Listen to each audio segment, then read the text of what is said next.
Сегодня на повестке дня рассмотрение изменений дополнений к Конституции. Это очень важно, это очень актуально.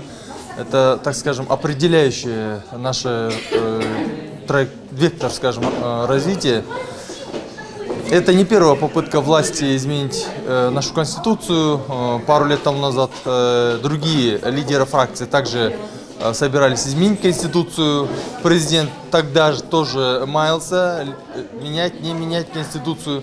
Это говорит о том, что власть, в частности президент, сегодня последние 6 лет управляя государством, по сей день не знают четкую и ясную позицию, по какому пути и основываясь на какой Конституции развиваться в нашей стране. Сегодня очередная попытка изменить нашу Конституцию. Я считаю, это однозначно ошибкой. Мы не должны в спешку, как в 2010 году, принимать Конституцию, менять Конституцию.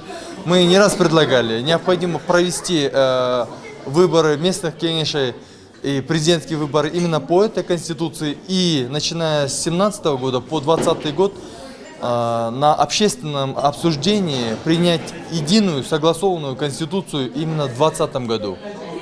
К сожалению, выборы президента в 2017 году заставляют некоторых, так скажем, окружение президента, возможно и самого президента, экстренно менять сегодня Конституцию. Мы сегодня хотим обсудить этот вопрос. И, конечно, я считаю, мы придем к единому мнению противостоять этим инициативам.